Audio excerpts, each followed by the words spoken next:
अभी तक आपने सुना वो हर लम्हा जो उसने वसुंधरा के साथ बिताया, वो रह रह के उसके आंखों के सामने आ रहा था। रह रह के उसे हर चीज़ का एहसास हो रहा था। वसुंधरा की सांसों का एहसास हो रहा था। जब उससे नहीं रहा गया तो उसने गाड़ी रुकवा दी और बाहर निकल गया। खाली सड़क पर वो परेशान सा खड़ा था। अब आगे। सुबह का वक्त, ऋषि का घर। सुनैना उठ के रेडी होकर हॉल में आती है। मुग्धा कमला के साथ किचन में नाश्ता बनवा रही है। सुनैना ने बाहर देखा तो ऋषि की गाड़ी थी और अमन गाड़ी से उतर रहा था। अमन अंदर आया और सुनैना को गुड मॉर्निंग बोला और खड़ा हो गया। अमन, कब आए आप लोग? सुनैना ने पूछा। भाभी, कल रात में देर हो गया था, इसलिए ऋषि ने बताने नहीं दिया आपको, अमन ने बोला। अच्छा, वहाँ का काम अच्छे से हो गया ना? सुनैना ने पूछा। जी, अमन ने बोला। तभी ईशान आ गया। अमन चाचू, आप आ गए? मतलब चाचू भी आ गए होंगे, ईशान ने खुश होते हुए कहा। हाँ ईशान, वो भी आ गए, अमन ने मुस्कुरा के बोला। और चाचू आपके लिए बहुत प्यारा सा तोहफा भी लाए हैं, ऋषि ने हॉल की सीढ़ियों से उतरते हुए कहा। ईशान उसे देख के दौड़ के उसके पास गया। ऋषि ने उसे गोद में उठा लिया और खुशी से उसके गालों पर चूम लिया। कहाँ है तोहफा, दीजिए, ईशान ने अपना हाथ आगे करके कहा। आंखों को बंद करिए, ऋषि ने कहा। ईशान ने आंखों को बंद किया। 1, 2 और 3, आंखों को खोलो, ऋषि ने कहा तो ईशान ने आंखें खोली। कहाँ है तोहफा, ईशान ने कहा। उधर सामने देखो, ऋषि ने कहा तो ईशान के साथ सबने दरवाजे की तरफ देखा, जहां वसुंधरा मुस्कुराते हुए खड़ी थी। गुलाबी रंग की एक सिंपल और प्लेन साड़ी पहने, बालों को एक तरफ किए हुए। वसु, तुम? ईशान ऋषि की गोद से उतर के भागते हुए वसुंधरा के पास आया। वसुंधरा ने उसे अपनी बाहों में उठा लिया और सीने से लगा लिया। ईशान को देख के लग रहा था जैसे वो वसुंधरा के नहीं, सुनैना से इतने दिनों बाद मिल रहा हो। ईशान ने वसुंधरा को बहुत कस के पकड़ लिया था। अब तुम कहीं नहीं जाओगी ना मुझे छोड़ के? ईशान ने उसे कस के पकड़े हुए था।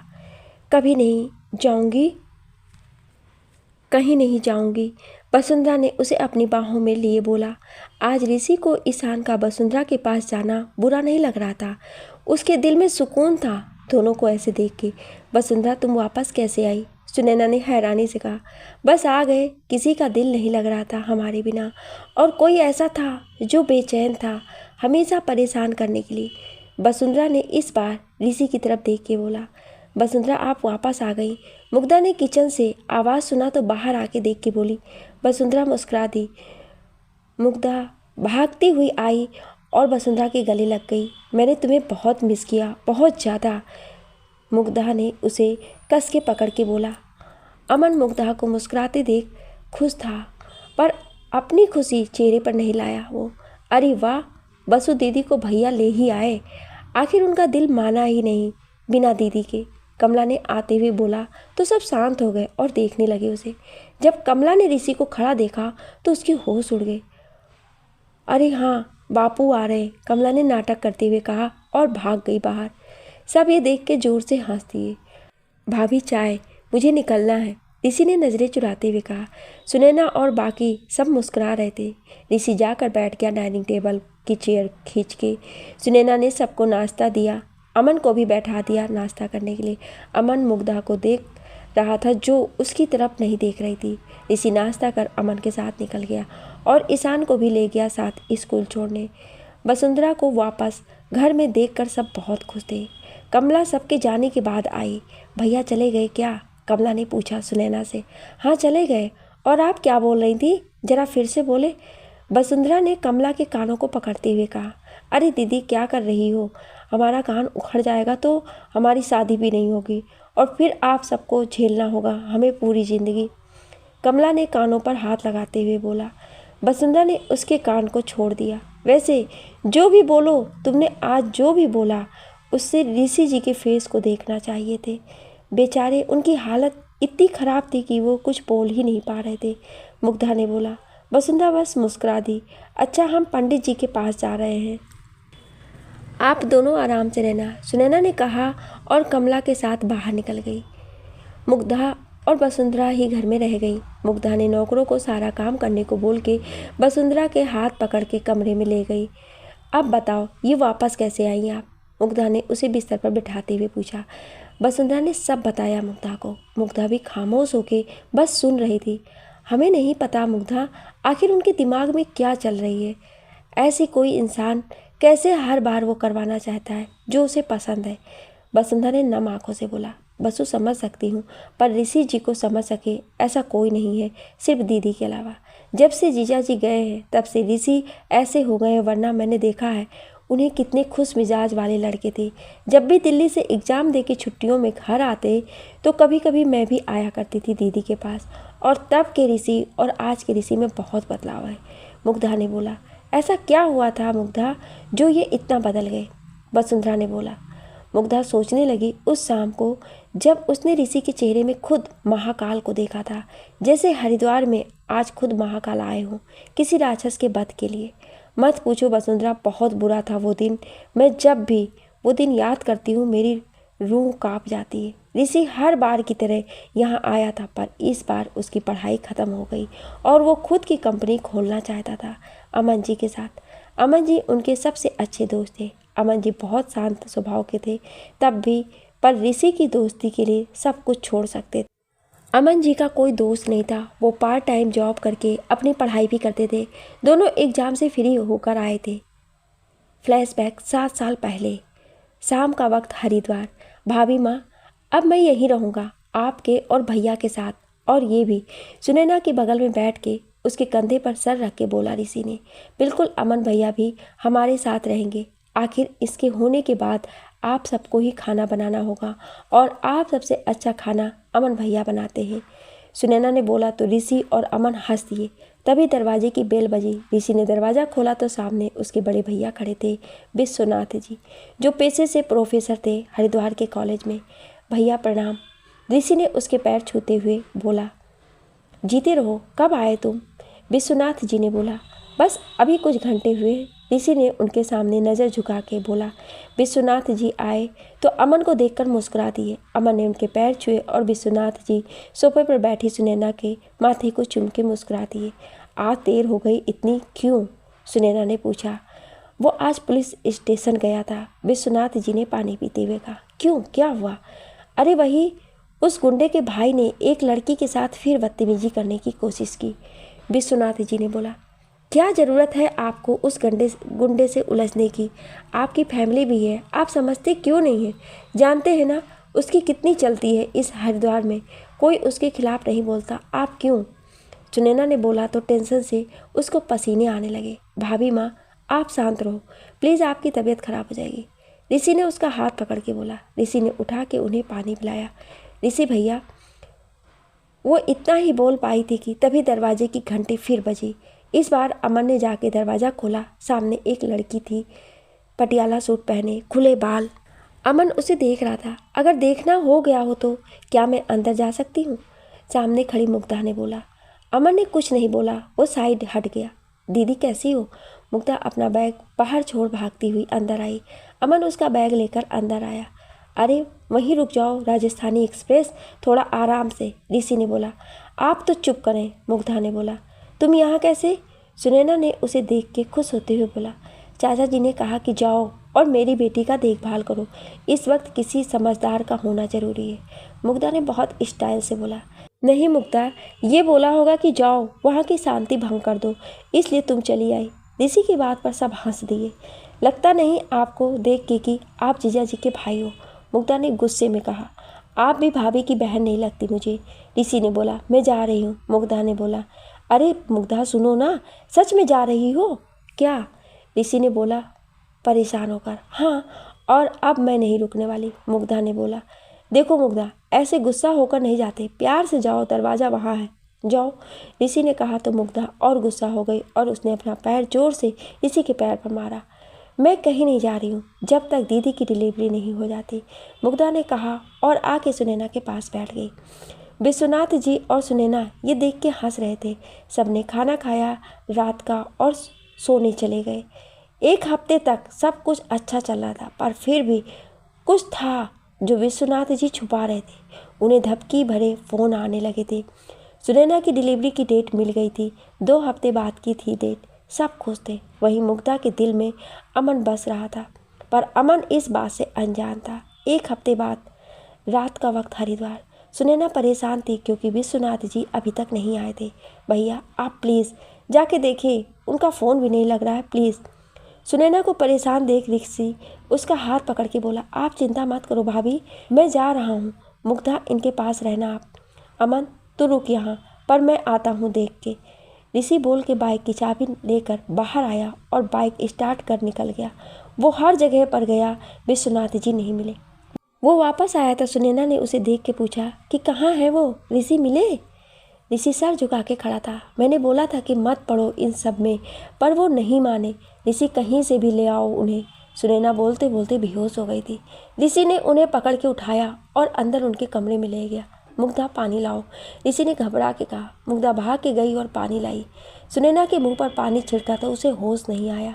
अमन गाड़ी निकाल, भाभी माँ को हॉस्पिटल ले चलना है। अमन ने जैसे सुना उसने गाड़ी निकाली। ऋषि सुनैना को उठा के गाड़ी तक लाया और अंदर लिटा दिया। मुग्धा ने पीछे बैठ के सुनैना के सर को अपनी गोद में रख लिया। कुछ देर में सब हॉस्पिटल पहुंचे। सुनैना को एडमिट कराया गया। सब बाहर इंतजार कर रहे थे। ऋषि दीदी ठीक तो?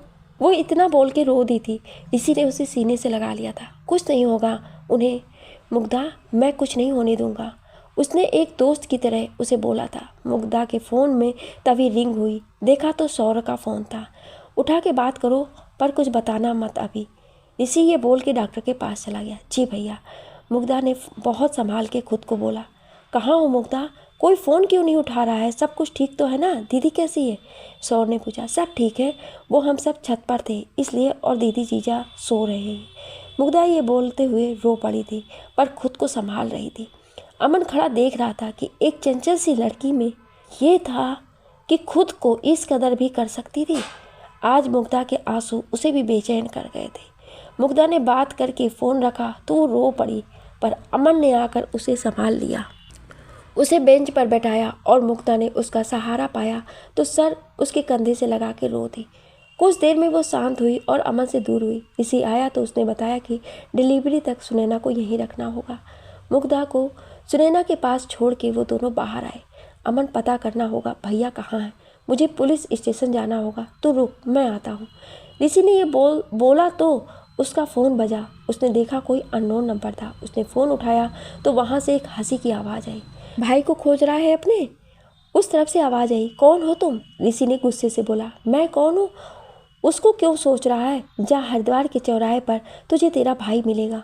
वक्त बहुत कम है, अगर वक्त से पहुंचा तो उसकी जान बच जाएगी, वरना राम राम सत्य। उस आदमी ने एक गंदी हंसी के साथ फ़ोन रख दिया। ऋषि गुस्से में हेलो हेलो बोलता रहा, पर फ़ोन कट चुका था। कौन था? ऋषि किसका फ़ोन था? अमन ने बोला। ऋषि ने गाड़ी का दरवाज़ा खोला और अंदर बैठा। अमन भी उसके साथ बैठ गया अंदर। ऋषि ने गाड़ी दौड़ा दी हरिद्वार की सड़कों पर। वो जितनी स्पीड में गाड़ी चला सकता था चलाई उसने, और एक अंधेरी सुनसान चौराहे पर गाड़ी रोकी। अमन ने ऋषि की तरफ देखा, उसके बाद सामने देखने लगा जहाँ ऋषि देख रहा था। अमन ने देखा चौराहे पर लगी स्ट्रीट लाइट के नीचे कोई है। ऋषि बाहर निकला और भागते हुए उधर गया। अमन भी उसके पीछे भागा। जब दोनों वहाँ पहुँचे तो देख के दंग थे। विश्वनाथ जी की लाश थी और जिस्म का ऐसा कोई कोना नहीं था जहाँ पर वार नहीं हुआ हो। ऋषि अमन दोनों की हालत खराब थी। ऋषि कुछ वक्त के लिए बेजान हो गया था, वहीं घुटने के बल गिर पड़ा। अमन ने उसे पकड़ा। ऋषि की आंखों के सामने विश्वनाथ जी का बस हंसता हुआ चेहरा आ रहा था। वो चीख पड़ा। उसकी चीख में वो दर्द था कि अमन भी दहल गया उस चीख से। ऋषि ने विश्वनाथ जी के खून से लथपथ शरीर को अपने सीने से लगा लिया था। रोते हुए अमन भी रो दिया था उसे ऐसे देखकर। कुछ वक्त ऋषि ऐसे ही रोता रहा। फिर अमन ने उसे बोला, ऋषि भाभी हॉस्पिटल में है। अमन की बात सुन ऋषि सुन्न पड़ गया। क्या बोलेगा वो भाभी के होश में आने पर। तभी उसका फ़ोन बजा एक बार फिर। अमन ने उठाया इस बार। क्यों बे लड़के, क्या हुआ? भाई की लाश कैसी लगी? मना किया उससे, पर वो नहीं माना। अरे मेरा भाई बस उस लड़की को पसंद करता था, उसके साथ बस कुछ वक्त ही तो बिताता चाहता था रात में अकेले। पर तेरा भाई वो रिपोर्ट करा आया और यहाँ तक कि मुझे थप्पड़ मारा, इसलिए उसके हाथ पैर तोड़ दिए मैंने। जा ले जा लाश। फ़ोन ऋषि ने ले लिया था। उसने सब सुन लिया था। खुद को बहुत बड़ा गुंडा समझता है ना तू? कसम है मुझे मेरे भाई की, तुझे भी इस चौराहे पर लाकर मैंने नहीं मारा तो मेरा नाम ऋषि मल्होत्रा नहीं। 42 घंटे में मैं तुझे मौत से रूबरू कराऊंगा। 42 घंटे में तू सब खोएगा और तब मैं तुझसे तेरी जान छीन लूँगा। सुबह का इंतज़ार मत कर, क्योंकि मैं वक्त का इंतज़ार नहीं करता। ये बोल के ऋषि ने फ़ोन काट दिया। अमन ने फ़ोन लिया और तभी बारिश शुरू हो गई थी। ऋषि ने अपने भाई की लाश को उठाया और गाड़ी में पीछे लेकर बैठ गया और हरिद्वार के शमशान घाट चला गया, क्योंकि विश्वनाथ जी के शरीर को दिखाने की हिम्मत ऋषि अमन दोनों में से किसी के अंदर नहीं थी। उन दोनों ने विश्वनाथ जी का देह संस्कार किया और उनकी अस्थियों को लेकर आए। उन्होंने उनकी अस्थियों को प्रवाहित नहीं किया था गंगा जी में। जब वो हॉस्पिटल पहुँचे तो मुग्धा उन्हें देख उनके पास आई। कहाँ थे आप सब? मैं कब से फ़ोन कर रही थी, फ़ोन नहीं। मुग्धा बोलते बोलते रुक गई थी। उसकी नज़र ऋषि के हाथ में पकड़े कलश पर गई। ये क्या है ऋषि? मुग्धा ने लड़खड़ाती हुई जुबान से पूछा। भाभी माँ कहाँ है? ठीक है वो? ऋषि ने बहुत ठंडी आवाज़ में कहा। हाँ सब ठीक है, पर ये क्या है? जीजा जी कहाँ हैं? ऋषि बोलो बोलो, आपको दीदी की कसम। मुग्धा ने उसे पकड़ के बोला। ये है बस। ऋषि इतना ही बोल पाया। मुग्धा सुन के गिरने वाली थी। अमन ने उसे पकड़ लिया। क्या कहोगी दीदी से, कैसे हुआ? मुग्धा ने खोए हुए बोला। उसकी आंखों से आंसू बहते जा रहे थे। ऋषि धीमे कदमों के साथ सुनैना के कमरे में आया। देखा वो आंखें बंद किए लेटी थी। उसने धीरे से सुनैना का हाथ पकड़ लिया। सुनैना ने आंखों को खोला तो देखा ऋषि था। कहाँ है वो? भैया आए क्या वो? सुनैना ने पूछा। भाभी माँ, भैया। ऋषि इतना ही बोल पाया था कि उसका गला भर गया। क्या हुआ भैया, कहाँ है वो? मुझे उनके पास ले चलो प्लीज़, सुनैना ने उठते हुए कहा। ऋषि ने उसे पकड़ लिया। भाभी, भैया आप कभी नहीं आएंगे। ऋषि ने इतना ही बोला था कि सुनैना ने उसे खींच के थप्पड़ मारा। कैसी बात कर रहे हैं आप? भाई है वो आपके, उनके लिए ऐसी बात सोची कैसे? ऋषि कहाँ है वो, बोलो, सुनैना ने खड़े हुए बोला डरते हुए। आज पहली बार सुनैना ने ऋषि को थप्पड़ मारा था। ऋषि ने अस्थियों का कलश उसकी तरफ बढ़ा दिया। भाभी, मार डाला उन सब ने उन्हें बहुत बुरी तरीके से। भाभी, उनके खून से लथपथ शरीर को इन्हीं बाहों में उठा के मैं शमशान घाट गया हूँ भाभी। ऋषि बोलते बोलते रो दिया। ये झूठ है, सुनैना चिल्ला दी, जिससे उसके पेट पर असर हुआ और उसे दर्द हो गया। मुग्धा, ऋषि ने सुनैना को संभाल के बोला। मुग्धा, अमन दोनों दौड़ के अंदर आए। मुग्धा ने सुनैना को देखा तो डॉक्टर को बुलाया। सुनैना को ऑपरेशन थिएटर में ले गए। सब बाहर खड़े थे। ऋषि परेशान था। कुछ घंटे बाद जब डॉक्टर बाहर आई तो ऋषि उनके पास गया। कैसी हैं भाभी? डॉक्टर ने खुश होते हुए कहा। वो ठीक है और उनका बेटा भी। डॉक्टर ये बोल के चली गई। ऋषि ने सुना तो सुकून की सांस ली। सुनैना को कमरे में शिफ्ट किया गया। मुग्धा और अमन दोनों ने बच्चे को देखा, पर ऋषि ने नहीं। एक बार देख लो ऋषि, मुग्धा ने बच्चे को हाथ में लिए बोला। नहीं, अब इसकी शक्ल तब देखूंगा जब भैया के मौत का बदला ले लूं। ऋषि इतना बोल के सुनैना के कमरे में आया। वो अभी भी बेहोश थी। उसने उसके पैरों को छुआ और बाहर आ गया। अमन, तू यहीं रह इनके साथ, ये बोल के बिना कुछ सुने ऋषि वहाँ से चला गया। अमन वहीं रहा, पर उसे पता था कि ऋषि अकेला है। उसने मुग्धा से सौर को बुलाने को कहा। मुग्धा ने सब कुछ सौर को बताया और वो सुन के निकल गया वहाँ। सुनैना को जब होश आया और उसने सुना सब तो डर गई वो। अमन भैया, क्यों जाने दिया उसे? कुछ हो गया तो क्या जवाब दूंगी मैं? सुनैना ने रोते हुए बोला। शाम तक सौर भी हॉस्पिटल में था। सौर ने सुनैना, बच्चे और मुग्धा को कहीं और सेफ जगह पर शिफ्ट कर दिया। रात का वक्त, हरिद्वार का होटल। ऋषि बाहर गाड़ी में बैठा था। करीब रात के 2 बजे एक लड़का लड़खड़ाते कदमों के साथ लड़की को लिए बाहर आया।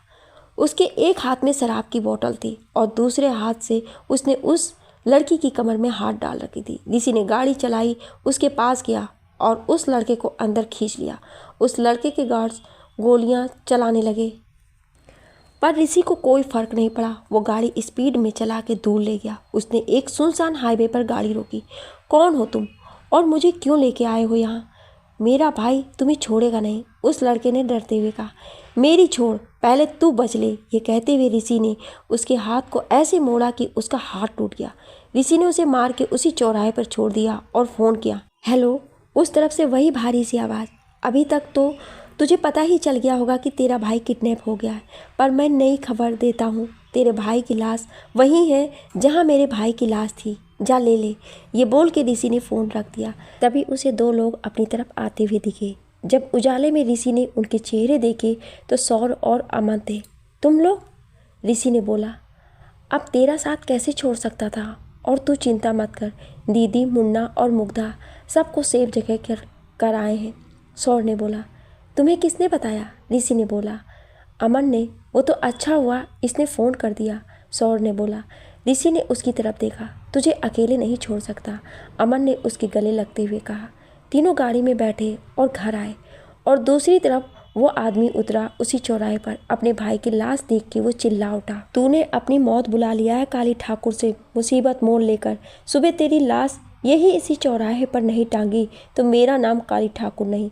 काली ने बोला। उसने अपने भाई की लाश को उठाया और चला गया। 3 बजे के वक्त ऋषि का घर। ऋषि बैठा था कि तभी उसका फ़ोन बजा। उसने स्पीकर पर किया। मैं यहीं इंतज़ार कर रहा हूँ तेरा चौराहे पर। इतना कह के काली ने फ़ोन रख दिया। अमन ने सौर ने सुना तो उसकी तरफ देखने लगे। ऋषि उठा और जाने लगा। अमन और सौर भी उसके साथ आए। ऋषि गाड़ी में बैठा, अमन और सौर भी बैठे। कुछ देर बाद वो लोग वहीं थे। ऋषि बाहर आया और खड़ा हो गया। तू है जिसने मेरे भाई को मारा? काली के भाई को मारा? काली ने गुस्से में बोला। अब तुझे तेरे ही भाई की तरह यहीं इसी जगह मारूंगा और पूरा हरिद्वार देखेगा। निकलो बाहर सब और देखो इसकी मौत का तांडव। बाहर आओ। इतना बोल के उसने गोली चला दी हवा में। काली का खौफ पूरे हरिद्वार में था। लोग ही नहीं, पुलिस भी उससे डरती थी। सब उससे परेशान थे। उसने जिस भी लड़की को चाहा अपने भाई के बिस्तर पर कर दिया। जो भी उसके सामने खड़े होने की कोशिश की तो उसे मौत के घाट उतार दिया। ऋषि उसके सामने खड़ा था और सब लोग भी बाहर आ गए थे। आज सबकी आंखों में डर था। आज तू और मैं सिर्फ सामने हैं, कोई नहीं आएगा हमारे बीच में। दिखा अपनी ताकत को आज, काली ने चिल्ला के कहा। ऋषि शांत खड़ा था। देख इनकी आंखों में डर है कि आज क्या हो गया। यहाँ कोई नहीं जो तुझे बचा सकेगा या तेरा साथ देगा। मेरी दुनिया है ये, यहाँ मेरा खौफ है और तूने मेरे भाई को छू दिया। इतना बोल के काली उसकी तरफ उसे गुस्से में मारने बढ़ा, पर ऋषि हट गया और उसकी पीठ पर एक जोरदार हाथ मारा जिससे वो जमीन पर गिर गया। ये खौफ करते होंगे पर मैं नहीं करता। तू जिनसे टकराया वो कमज़ोर थे, पर मैं ज्वालामुखी हूँ जो तुझे जलाने आया हूँ। इनके आंखों में डर है पर मैं तेरी आंखों में डर देखना चाहता हूँ, ऋषि ने बोला उसकी तरफ गुस्से में देख के। काली ने सुना तो गुस्से से उसे मारने बढ़ा। ऋषि ने उसका हाथ पकड़कर मोड़ के उसके पैर पर मारा जिससे उसकी चीख निकल गई। उसके गार्ड जब आगे बढ़े तो काली ने रोक दिया। बहुत हुआ, अब मैं तुझे मारने के लिए अब टाइम खराब नहीं करूँगा। उसने तलवार निकाली गाड़ी से और ऋषि पर वार किया। ऋषि ने तलवार अपने हाथ से पकड़ ली। उसके हाथों से खून निकल रहा था। उसने काली के मुंह पर एक कोहनी मारी और तलवार छीन लिया। तभी कोई ताली बजाने लगा। काली और ऋषि दोनों ने देखा तो एक लड़की थी जिसके आंखों में आंसू के साथ खुशी थी। वो भीड़ से निकल के आगे आई ताली बजाते हुए। तभी एक और ताली की आवाज़ आई। एक लड़का था, उसकी आंखों में भी आंसू थे। ये वो थे जिन्होंने अपना या अपनों को खोया था। ऋषि ने तलवार को हाथ में लिया और काली की तरफ बढ़ा। और मारो इसे, उसने गार्ड से बोला तो सारी भीड़ ने उसके गार्ड्स को मार के भगा दिया। देख इनकी आंखों में क्या दिख रहा है तुझे? दिख रहा है डर तुझे इनकी आंखों में? ऋषि ने उसे उठा के बोला और उसे मारने लगा। सुबह का ब्रह्म मुहूर्त हो चला था। मंदिरों को साफ किया जा रहा था। ऋषि काली को मारते हुए उसी जगह ले आया था जहां उसके भाई की लाश थी। आज वो खुद महाकाल लग रहा था। माफ़ कर दो मुझे, काली ने हाथ जोड़ के कहा। अगर ये माफ़ कर सके तो मैं कर दूंगा। क्या चाहते हैं आप सब लोग, मेरी अदालत से माफ़ी या सज़ा? ऋषि ने गुस्से से पूरी भीड़ की तरफ देख के बोला। भीड़ ने चिल्ला के बोला सज़ा। देख हो गया फैसला, ऋषि ने कहा और अमन से तलवार मांगी। अमन ने जब दिया तो उसने अपने भाई को याद किया। आज हरिद्वार की हवाएं बदल गई थी। आसमान पर बादल छाए थे, अब वो बरसने लगे थे। जहाँ एक तरफ शिव भगवान को स्नान कराया जा रहा था, वहीं आज बादलों से ऋषि को स्नान कराया जा रहा था। ऋषि ने काली पर वार किया और तब तक करता रहा जब तक उसके सारे शरीर खून से लथपथ नहीं हो गया। शंखनाद के साथ सुबह की लालिमा भी दिखने लगी थी। ऋषि वहीं बैठ के रो पड़ा। जो उसके दिल में थमा दर्द निकल रहा था। Present day. वसुंधरा बैठी सुन रही थी। मुग्धा उसे सब बता रही थी। केस हुआ तो ऋषि के खिलाफ कोई सबूत नहीं मिला, इसलिए उसे छोड़ दिया गया। जब वो कोर्ट से बाहर आया तो बहुत भारी संख्या में भीड़ खड़ी थी उसके स्वागत में। सबने उसे भगवान बना लिया था, मुग्धा ने बोला। जब वो वापस दीदी के पास आया तो बच्चों की तरह रो पड़ा था उनके गोद में सर रख के। दीदी ने उसे बहुत प्यार से शांत कराया था और ईशान को गोद में दिया था उसके। ऋषि सब भूल गया था ईशान को देख के, पर उसके बाद उस हंसमुख ऋषि से कोई नहीं मिल पाया वसुंधरा। वो बहुत बड़ा आदमी बना पर खुद की दुनिया को अपनी भाभी माँ और ईशान तक सीमित कर लिया। मुग्धा ने बोला और शांत हो गई। वसुंधरा सब सुन के शांत थी। तभी ईशान आया। बसु, मैं आ गया। वसुंधरा और मुग्धा को पता ही नहीं चला कि कब दोपहर हो गई। वसुंधरा ने उसे गोद में उठाते हुए बोला, किसके साथ आए आप? हमारे साथ, सोचा हम ले आए गए हैं तो, सुनैना ने कहा। माफ़ करना भाभी हमें, वसुंधरा ने सर झुका के बोला। कोई बात नहीं वसु, कमला जाओ इसको चेंज करा दो। वसु, ये फाइल भैया के कमरे में रख दो प्लीज़, सुनैना ने कहा। वसुंधरा फाइल लेकर ऋषि के कमरे में आई। फाइल रख के वो ऋषि की तस्वीर को देखने लगी। उसने फ़ोटो फ्रेम को उठाया और उसे देखने लगी। बहुत कुछ है मुग्धा जो अभी तक उनके दिल में आज भी दफन है, क्योंकि उन्होंने अपने भाई की लाश को देखा था जिसे किसी ने देखा था, उसके बोझ को सहन किया था, और वो बोझ आज भी दिल पर है जो कोई देख नहीं सकता। वो दर्द आज भी उनकी आंखों में दिखता है और मैं कोशिश करूंगी कि कुछ कर सकूं, वसुंधरा ने बोलते हुए ऋषि की तस्वीर को छूते हुए कहा। उसने आंखों को बंद किया और उसकी तस्वीर को सीने से लगा लिया। वसुंधरा नीचे आई तो ईशान भी आ गया था। बसु, तुम्हें पता है जब तुम यहाँ नहीं थी तब मम्मी मुझे कुछ भी अच्छा नहीं खिलाती थी। तुम बनाओ ना मेरे लिए मेरा फेवरेट नूडल्स प्लीज़, ईशान ने वसुंधरा की गोद में आते हुए कहा। अच्छा ठीक है, शाम को बना दूंगी, पर अभी जो बना है वो खा लो, वसुंधरा ने उसे गोद में बिठाते हुए कहा। ठीक है, ईशान ने कहा। वसुंधरा ने उसे बैठा के खाना खिलाया। ईशान को खाना खिला के वसुंधरा उसे ऊपर ले गई और उसे कुछ देर सुला दिया। ईशान को सुला के वसुंधरा नीचे आ गई। देखा सुनैना बैठ के लड्डू बना रही थी और कमला भी साथ में बैठ के मदद कर रही थी। भाभी ये लड्डू किस लिए? वसुंधरा ने उसके पास आते हुए पूछा। ऋषि जी के लिए और कुछ मंदिर में भोग के लिए, कल पूर्णिमा है ना इसलिए, मुग्धा ने आते हुए कहा। वसुंधरा सुनैना की तरफ देखने लगी। वो क्या है, भैया को हमारे हाथ के लड्डू बहुत पसंद है। जब भी भोग के लिए बनाते हैं तो उनके लिए ईशान के लिए थोड़ा ज़्यादा बना के रख देते हैं, सुनैना ने मुस्कुरा के कहा। तुम भी सीख लो मुग्धा दीदी, अमन जी को खिलाने के काम आएगा, कमला ने कहा तो सब हंस दिए। तू ही सीख ले, तेरे ज़्यादा काम आने वाला है, क्योंकि सगुन की शादी के बाद अब तेरा नंबर है। और रही अमन जी की बात तो उनको लड्डू नहीं दिमाग की और दिल को ज़रूरत है, जो उनके पास बिल्कुल भी नहीं है। और इस लड्डू की ज़रूरत मुझे है, क्योंकि उनके करेले जैसी बातों को हजम करने में साथ देती है मुझे, मुग्धा ने मुस्कुरा के कहा। अमन जी तो कितने शांत हैं, वसुंधरा ने जैसे ये बोला तो मुग्धा ने गुस्से में कहा उसकी तरफ देख के। शांत है? किसने बोला? अरे उनसे ज़्यादा सख्त और तंग दिल इंसान मैंने अपनी ज़िंदगी में नहीं देखा। अरे जिस पे बीतती है उसे ही पता होता है वो दर्द, मुग्धा ने वसुंधरा की तरफ बढ़ के कहा। अच्छा शांत हो जाओ, वसुंधरा ने घबरा के कहा।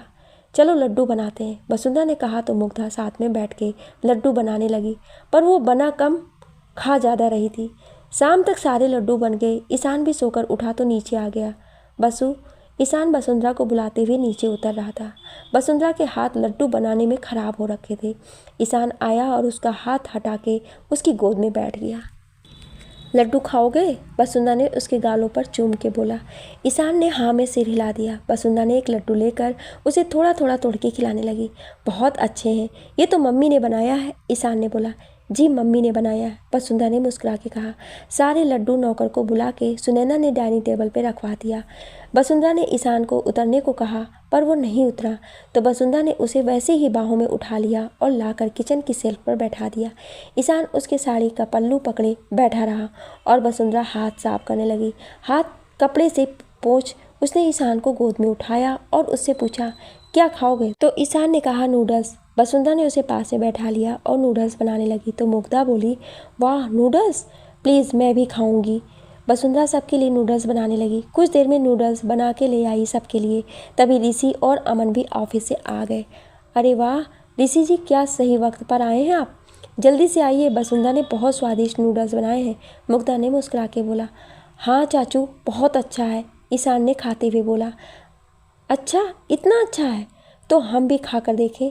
वैसे चाय मिल जाती भाभी तो मज़ा आ जाता, ऋषि ने बैग नौकर को देते हुए कहा। सुनैना उठने लगी तो वसुंधरा ने कहा, भाभी आप खाओ, मैं बना लाती हूँ चाय और नूडल्स भी। वसुंधरा ने कहा और जाने लगी। तभी उसने देखा कि अमन बाहर जा रहा था, तो उसने उसे रोक के कहा, अमन जी आप बैठ सकते हैं अपनी फैमिली के साथ, टैक्स नहीं लगेगा और मैं सबके लिए चाय ला रही हूँ और सब में आप भी आते हैं। अमन ने बिना किसी भाव से कहा, जी नहीं मैं जा रहा हूँ, मैं इतनी भी बुरी चाय नहीं बनाती हूँ कि आप ऐसे डर रहे हैं, और कुछ देर अपनों के साथ बैठ के मुस्कुरा लेने में वक्त बर्बाद नहीं होता है, क्यों भाभी। ये कहते हुए वसुंधरा ने सुनैना की तरफ देखा। सही कहा बसु, आओ अमन इधर बैठो आओ। सुनैना ने बोला तो अमन बैठ गया। वसुंधरा चाय बनाने चली गई। ऋषि उसे जाता देख रहा था। ऋषि ने उठते हुए कहा, मैं पानी पी कर आता हूँ। कमला ने उसे जाता देखकर कहा, मैं ले आती हूँ भैया, मैं ले लूँगा कमला, तुम खाओ। ऋषि ने सख्त होके बोला तो कमला बैठ गई चुपचाप। ऋषि किचन में चला आया। वसुंधरा पल्लू कमर में टाके एक तरफ चाय और दूसरी तरफ नूडल्स बना रही थी। उसने बालों का जूड़ा बना रखा था। ऋषि उसे दरवाजे पर खड़ा हुआ ध्यान से देख रहा था। वसुंधरा की नज़र जब उस पर गई तो उसने पूछा, कुछ चाहिए आपको। वसुंधरा के पूछने पर ऋषि पॉकेट में हाथ डाले अंदर आया। एक गिलास पानी, ऋषि ने बोला और सेल्फ से टिक के खड़ा हो गया। वसुंधरा ने फ्रिज खोल के उसमें से पानी की बोतल निकाल के पानी गिलास में डाल के दिया। ऋषि ने गिलास लिया और एक घूंट पी के वहीं बगल में रख दिया। वसुंधरा बिना उसकी तरफ ध्यान दिए काम कर रही थी। ऋषि ने उसको देख के पूछा, नाराज़ हैं आप। नाराज़ अपनों से हुआ जाता है सर, एम्प्लॉय और बॉस में कैसी नाराज़गी। वसुंधरा की बात सुन के ऋषि उसे देख रहा था। वसुंधरा ने बिना ऋषि की तरफ देखे नूडल्स बनाते हुए आगे कहा, और मुझे कोई फ़र्क नहीं पड़ता आपके होने से या नहीं होने से या आपकी बातों से, मैं यहाँ काम करने आती हूँ बस। ऋषि वहाँ से गुस्से में चला गया। वो वहाँ से सीधा कमरे में चला गया। उसके जाने के बाद वसुंधरा को याद आया कि उसने क्या बोल दिया। वो सोचने लगी और खुद से बोली, हे हनुमान जी, ये क्या निकल गया हमारे मुँह से। एक तो वो वैसे भी बहुत कम खुश होते हैं, और मैंने, वसुंधरा तू भी ना। वो जल्दी जल्दी चाय कप में और नूडल्स लेकर आई। बाहर आई, देखा ऋषि नहीं था बाहर। उसने अमन को नूडल्स दिया और सबको चाय। भाभी सर, वसुंधरा ने सुनैना से कहा। वो ऊपर है वसु, उसे ऊपर दे आओ, सुनैना ने कहा। हाँ जी, वसुंधरा बोली और ट्रे लेकर ऊपर जाने लगी। पता नहीं शेर कितना भड़का होगा, बचा लेना हनुमान जी, वसुंधरा ने खुद से बोला और ऋषि के रूम में चली गई। उसने अंदर जाके देखा तो अंधेरा था। उसने लाइट ऑन की पर कमरे में कोई न था। उसने ट्रे वहीं रख दी। बालकनी में देखा तो वहाँ भी ऋषि नहीं था। वो कमरे से बाहर आई और कॉरिडोर के बालकनी में देखा पर वो वहाँ भी नहीं था। वसुंधरा घबरा गई ऋषि के ना मिलने से। अभी तो यहीं थे, तो कहाँ चले गए, शायद छत पर गए हों, वसुंधरा ने बोला और जाकर देखा तो छत पर भी उसे ऋषि नहीं दिखा। सर आप यहाँ हैं क्या, वसुंधरा ने घबरा के बोला, पर कोई नहीं बोला। वो भाग के नीचे आई। भाभी ऋषि जी कहीं नहीं है, मैंने हर जगह खोजा पर वो नहीं है, वसुंधरा के घबरा के बोला। अरे यहीं कहीं होगा, आपने देखा ठीक से, सुनैना ने बोला। जी भाभी मैं देख ली, हर जगह पर वो नहीं है, वसुंधरा ने रोते हुए कहा उसे। अभी तो ऊपर जाते हुए देखा था उसे, सुनैना ने बोला। मैंने बोला ना हर जगह देखा पर वो नहीं है, वसुंधरा ने रोते हुए बोला। अमन और मुग्धा उसे ऐसे देख के हैरान थे। अच्छा रुको हम देखते हैं, अमन ने बोला। उसने फ़ोन किया पर फ़ोन नहीं उठा। वो बाहर आया तो उसने ड्राइवर से पूछा तो उसने बोला कि सर गाड़ी लेकर अभी गए हैं। अमन ने पूछा कुछ बताया तो ड्राइवर ने बोला कि बोले बहुत ज़रूरी काम है, मैं कुछ देर में आ जाऊँगा। अमन अंदर आया। भाभी वो किसी काम से बाहर गए हैं, आ जाएगा कुछ देर में, अमन ये बोल के चला गया बाहर। सुनैना ने उसके आंसू पोंछते हुए कहा, आप शांत हो जाएं वसु, अब आप घर जाओ और आराम से जाना, ओके। मैं अमन से बोल देती हूँ, वो छोड़ देगा आपको। नहीं भाभी मैं चली जाऊँगी, वसुंधरा ने बोला और बैग उठा के बाहर आ गई। वो बाहर आई और सड़क पर चलने लगी। वो खुद को कोस रही थी कि आखिर क्यों उसने बोला, क्यों खुद को नहीं रोक सकी। यही सब सोचते हुए घर आ गई। उसने दरवाज़ा बंद किया और अंदर आ गई। उसने ऋषि को कॉल किया पर उसने नहीं उठाया। वसुंधरा परेशान सी इधर उधर घूमने लगी।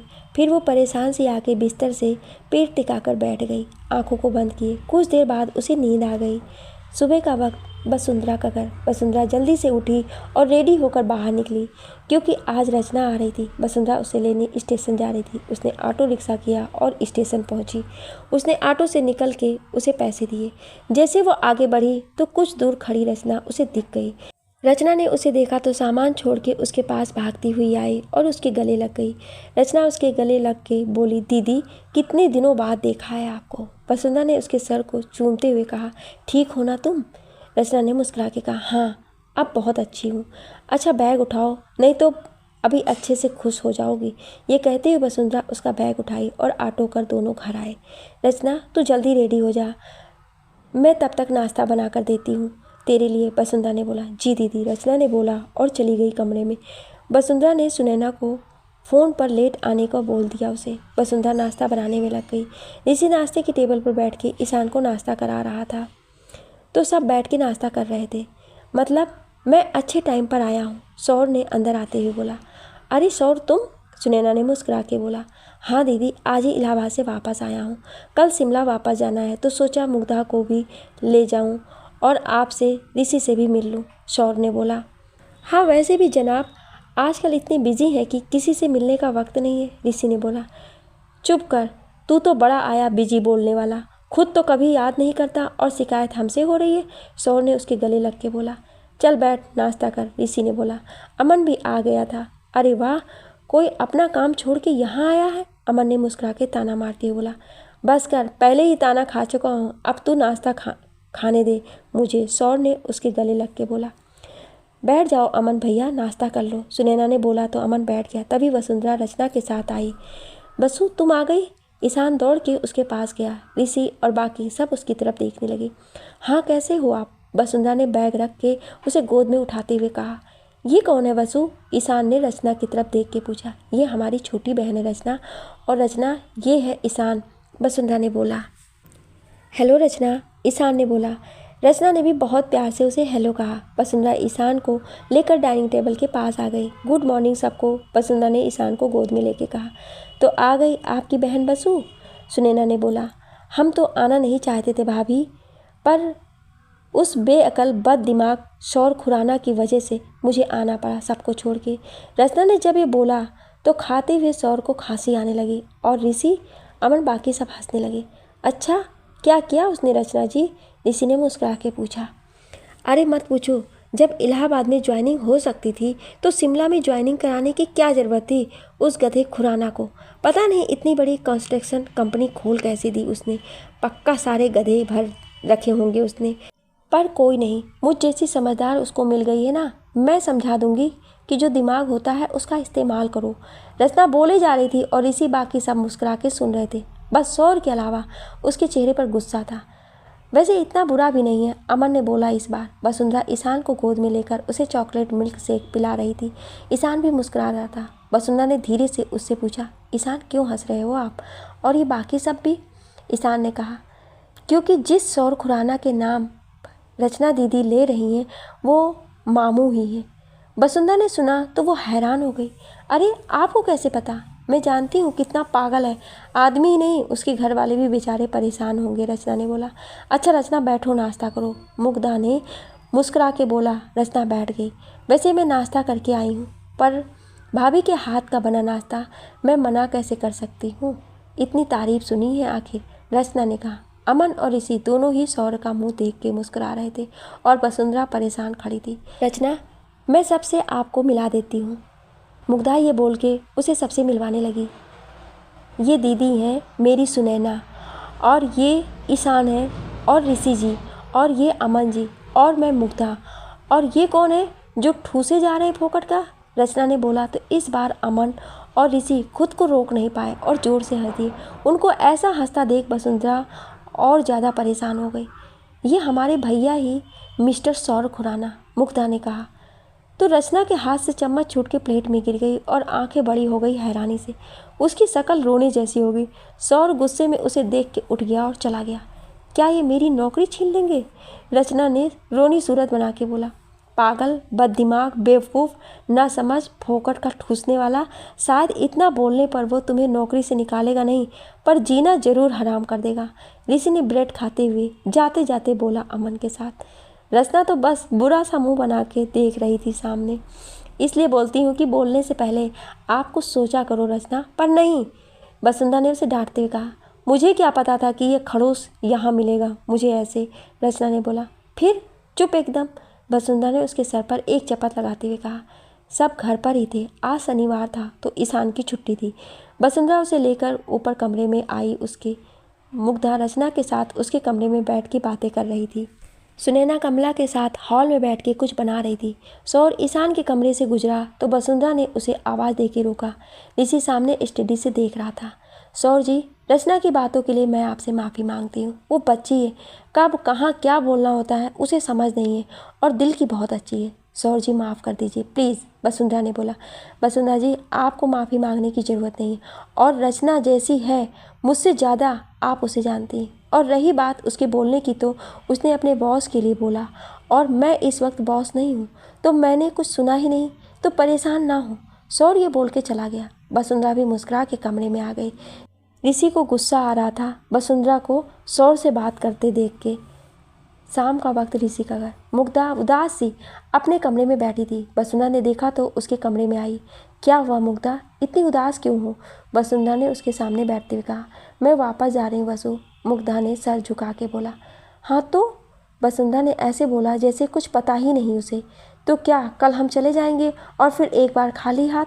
मुग्धा ने गुस्से से बोला। तो तुमने अभी तक अमन जी को बताया नहीं कि आप उनसे प्यार करते हैं? वसुंधरा ने बोला। उन्हें सब पता है वसुंधरा, पर वो कुछ बोलते ही नहीं। पता नहीं क्यों मुझे समझ नहीं आता है। मुग्धा ने रोते हुए कहा। मैं बुलवा सकती हूँ, बल्कि अमन जी भागते हुए खुद आएंगे और बोलेंगे कि वो आपको चाहते हैं। रचना ने चिप्स की प्लेट और ईशान को गोद लेकर अंदर आते हुए कहा। वो कैसे? मुग्धा और वसुंधरा दोनों ने एक साथ हैरानी से बोला। वो मैं बताती हूँ, पहले वसु दी ईशान को पकड़ो। रचना ने ईशान को वसुंधरा को देते हुए कहा और बैठ गई उनके पास बिस्तर पर। वो उन्हें सारा प्लान समझाती है। नहीं, बिल्कुल भी नहीं रचना, वसुंधरा ने बोला। क्यों नहीं? जब घी सीधी उंगली से ना निकले तो उंगली टेढ़ी करनी पड़ती है, रचना ने कहा। उंगली टेढ़ी करने की क्या ज़रूरत है? घी को गर्म कर दो, उसके बाद यूज़ करो उसे, ईशान ने चिप्स खाते हुए बोला। वसुंधरा हंस दी जोर से। चुप करो तुम। तो मैं क्या बोल रही थी कि हाँ, तो ये प्लान पक्का वर्क करेगा, पर बस उस खड़ूस को अपने साइड करना होगा, रचना ने बोला। कौन खड़ूस भैया? मुग्धा ने बोला। हाँ, पर उनसे बात करेगा कौन? रचना ने बोला। एक इंसान है, मुझे पता है वो ही बात कर सकता है और सौर जी मान भी जाएंगे उनकी बात, पर उससे बात कौन करेगा? वसुंधरा ने बोला। बसु, तुम कहीं ऋषि जी की बात तो नहीं कर रही हो? मुग्धा ने पूछा। हाँ जी, वसुंधरा ने बोला। तो दीदी वो कब काम आएंगी? वो करेंगी बात, मुग्धा ने उछल के बोला। सब एक साथ बाहर आए। सुनैना अपने कमरे में थी। सबको एक साथ देख के वो सोचने लगी। भाभी, एक काम है, प्लीज़ आप कर दो ना, प्लीज़, वसुंधरा ने बोला। क्या काम है वसुंधरा? सुनैना ने उसकी तरफ देख के बोला। कमला भी वहीं बैठी थी। वसुंधरा ने सब बताया तो सुनैना ने बोला, वो तो ठीक है, पर हमें क्या मिलेगा बदले में? जो आप बोलेंगी भाभी वो दूंगी, वादा करती हूँ, वसुंधरा ने उसका हाथ पकड़ के बोला। सोच लो, बात से मुकर मत जाना फिर, सुनैना ने मुस्कुरा के बोला। जी नहीं मुकरेंगे, वसुंधरा ने बोला। ठीक है, तो फिर हम आते हैं, सुनैना ये बोल के उठ के चली गई। वो स्टडी रूम में गई और सौर को भी वहीं बुला लिया। अमन नहीं था इस वक्त वहाँ। भाभी कुछ देर तक बात करती रहीं और सब उनका नीचे वेट कर रहे थे। कुछ देर में सुनैना सब के साथ नीचे आई। वसुंधरा और बाकी सब की तो जान सूख गई। सब एक दूसरे को देख रहे थे। मैं तो चली, कमला ने बोला और जाने लगी तो रचना ने हाथ पकड़ के बोला उसका, कहाँ जा रही हो? मरेंगे तो साथ में मरेंगे, यहीं रहो, रचना ने कहा तो कमला मुंह बना के खड़ी हो गई। वसुंधरा ईशान को गोद में लेकर खड़ी थी। सब लाइन से खड़े थे। सौर और ऋषि आके सबके सामने खड़े हो गए। सुनैना उन दोनों के पीछे खड़ी थी। तो जो हमने सुना है वो सब सही है मुग्धा? सौर ने सख्त अंदाज में बोला। खड़ूस कहीं का, ऐसे पूछेगा तो बताने वाला बताने से पहले ही ऊपर निकल लेगा। थोड़ा प्यार से पूछ ले। नहीं, भगवान जुबान पर ही करेला रख के भेजा था इस इंसान के, रचना ने बड़बड़ाते हुए बोली। ओ भैया, मुग्धा अटक अटक के बोलने लगी डर से।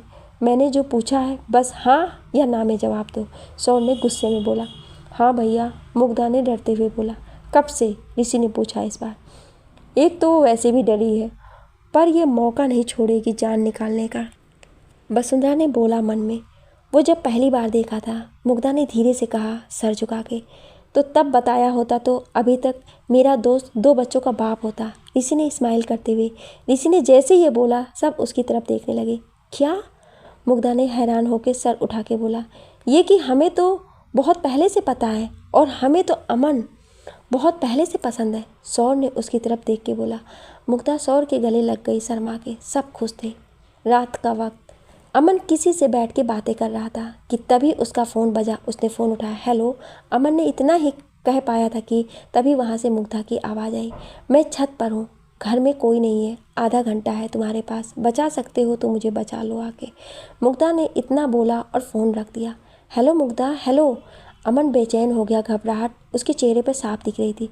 वो बिना कुछ बोले उठा और भागा गाड़ी की तरफ। उसने गाड़ी स्टार्ट की और जितनी तेज़ दौड़ा सकता था उतनी तेज़ दौड़ा दी हरिद्वार की सड़कों पर। जब उसने जल्दी से गाड़ी रोकी ऋषि के घर के आगे तो देखा मुग्धा छत पर थी। वो भागती हुई ऊपर आया। मुग्धा छत की मुंडेर पर बैठी थी। हवा बहुत तेज़ थी। मुग्धा हट वहाँ से। अमन ने उसके पास जाते हुए बोला, वहीं रुक जाएं आप, वरना हम कूद जाएंगे। एकदम भी हमारी तरफ मत पड़ना। जब प्यार नहीं है तो आए क्यों आप? मुग्धा ने गुस्से में बोला। मुग्धा बच्चों वाली हरकतें छोड़ो, इधर आओ, उतरो नीचे। अमन ने डरते हुए बोला। नहीं, हम नहीं उतरने वाले। इतने सालों से तुमसे प्यार किया पर आपको तो कभी मेरा प्यार ही नहीं दिखाई दिया। जब बोला तो सुनाई भी नहीं दिया। मुग्धा ने रोते हुए कहा। देखो मुग्धा, बात समझो, आप और मैं कभी साथ नहीं हो सकते। अमन ने उसे समझाते हुए कहा। क्यों? किसी और को चाहते हैं आप? बोल दो आप। मैं चली जाऊंगी आराम से इस दुनिया से, आपसे और आपके प्यार से दूर।